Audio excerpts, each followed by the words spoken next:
Wish me luck. I've heard amazing things about this hair dye, so I have to try it. You know me.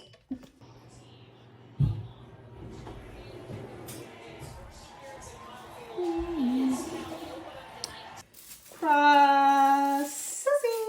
Ooh. See. Okay. Here it is. The results.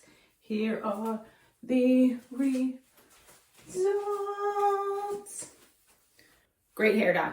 Really like it.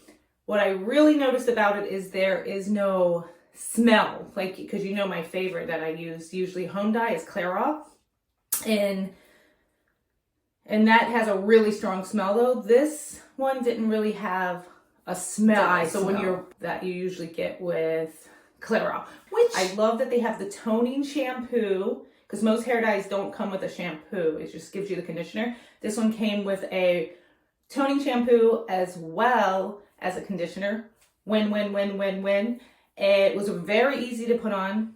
I also love that they gave you 2 sets of gloves, so after you do your roots, you have another set of gloves to do the rest of your hair.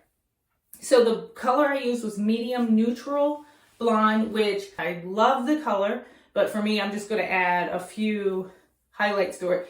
And I do wish that it came out